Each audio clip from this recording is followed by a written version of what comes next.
अपने स्वरूप में आने का ज्ञान मिला रमण महर्षि से, वो नहीं लिया, लेकिन यहाँ 12 साल रगड़े और रगड़े फिर बोला क्या कि हमको जो कराना था करा, अब रमण महर्षि के पास जाओ। रमण महर्षि ने कहा जिसने इतना इतना किया वो कौन है, उसको खोजो। उसको खोजा, टू मच फीस। अरे टू मच फीस तो 12 साल पहले मिल सकता था, लेकिन करने की आसक्ति छुड़ाने के लिए इतनी मजूरी करवाई। एक बार चैतन्य महाप्रभु को योगाचार्य देव ने आमंत्रण भेजा कि आपसे प्रश्न करना है। वो आ नहीं पाए, शिष्यों को भेजा, पूछवाया कि कबूतर सूखी बाजरी और मठ खाते हैं, ज्वार खाते हैं, बकरे हरी पत्ती खाते हैं, फिर भी कबूतर और बकरे बड़े कामुक होते हैं। घास पात खात है ताहि सतावत काम, रबड़ी पूड़ी निस दिन खात है ताकि जाने राम। जय जय। घास पात खाते हैं उनको काम सताता है, तो रबड़ी पूड़ी जो खा रहे हैं ठाकुर जी को भोग लगा के जय जगन्नाथ भगवान और माल फिर स्वाहा, उनकी क्या हालत हो। चैतन्य महाप्रभु ने कोई उत्तर भेजा नहीं, दोबारा प्रश्न करा, नहीं भेजा। फिर वो महाराज श्री सत्संग कर रहे थे और गौरांग चैतन्य महाप्रभु आकर पीछे जहां जुतियां लोग उतार के आते थे आखिरी में नंबर लगा। और सत्संग का ये नियम है कि आदमी जब सत्संग में आए तो दूसरे के निगाहों के आगे से गुजर के बैठने से उसको दूसरे को डिस्टर्ब करने का दोष लगता है, अथवा जिसको डिस्टर्ब होता है उसके चित्त में उस समय तो सात्विकता होती है, उस समय तो एकाग्रता होती है, तो दूसरे के चित्त में डिस्टर्ब जो करता है ना, नया आदमी नहीं जानता कि दूसरों के आंखों से विघ्न बनकर आगे बैठता हूं, तो आगे बैठने में सुविधा तो थोड़ी मिलती है, लेकिन साथ साथ में दूसरों को डिस्टर्ब करने का पाप भी मिल जाता है। जय जय। तो इसलिए गौरांग जैसे बुद्धिमान तो ये गलती नहीं कर सकते, तो नीचे पीछे बैठ गए। तो जो कथा सत्संग करने वाले थे उन्होंने देखा तो ये तो ओहो नुमाई पंडित, जग जाहिर, इतना विश्वविख्यात महापंडित, और बन गए चैतन्य महाप्रभु। ये सात्विक करता थे, उनको ऐसा नहीं कि आगे बैठना ही आगे होना है, उनको कहीं भी बैठो हरि की चर्चा सुन रहे बस। इतने प्रसिद्ध उच्च कोटि के ब्राह्मण गौरांग चैतन्य महाप्रभु स्वयं जुतियों में बैठे, तो कथाकार के चित्त में जरा उथल पाथल हुई। इशारा करा, शिष्य को भेजा कि उनको ले आओ, आगे बिठाओ, गद्दी पे बिठाओ। वो गया तो महाराज वो गौरांग ने उस बुलाने वाले शिष्य का हाथ पकड़ के संकेत से वहीं बिठा दिया। जब तक कथा पूरी नहीं हुई उसको भी उठने नहीं दिया वहां से। वो कथा करने वाला सोच रहा है कि ये तो चेला जाके वहां चिपक गया, मैंने तो उनको बुलाने को कहा कि वहां के जुतियों में जाके चिपकने को कहा। ओ महाराज कथा पूरी हुई, आदमी भेजा, वो चेला के साथ आए, पूछा कि आप आगे आके नहीं बैठे, आप इतने बड़े महान संत। बोले महान और छोटा देह को देखकर होता है, सचमुच में महान तो वो है जिसके संकल्प मात्र से सृष्टि चलती है। उस परमात्मा की चर्चा चाहे जुतियों में बैठ के भी सुनने को मिल जाए तो भी सौभाग्य है। दूसरों की नजर में डिस्टर्ब करके आने का पाप क्यों लूं। चौ श्री राम, हरि चौ सतनाम। अच्छा, तो मैंने आपसे एक प्रश्न पूछवाया था कि उसने कहा कि मेरा प्रश्न है कि जो रबड़ी पूड़ी खाते हैं उनकी क्या हालत है। गौरांग को आग्रह किया तब बोले, सात्विक करता छोटी छोटी बात में जल्दी बोल नहीं करते, छोटी छोटी बात में जल्दी उलझ नहीं जाते हैं, पर हित की बात ही बोलेंगे, दूसरे के मंगल की बात बोलेंगे।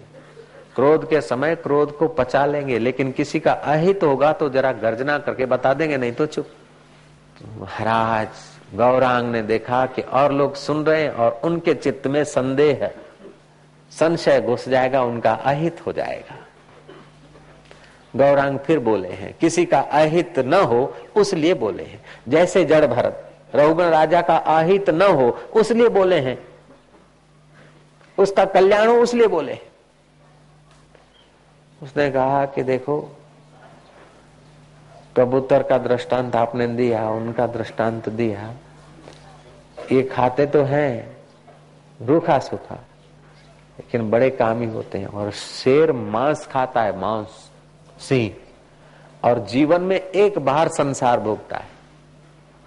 क्यों कि संसार भोगते समय उसको ये स्मृति आखिर में आती है कि मैं तो शेर हूं और मैं पीछे कैसे, छलांग मार देता है, फिर भोग वृत्ति उसकी सदा के लिए कुंठित हो जाती। ऐसे ही इस जीव को पता चल जाए कि मैं तो ईश्वर का अंश हूं, मैं तो आत्मा हूं, मैं तो ज्ञाता हूं, इस प्रकार का सिंहनाद अगर चित्त से आ जाए तो रजोतमो गुण इस जीव को बर्बाद नहीं करेगा, ये शेर जैसा निकल पड़ेगा।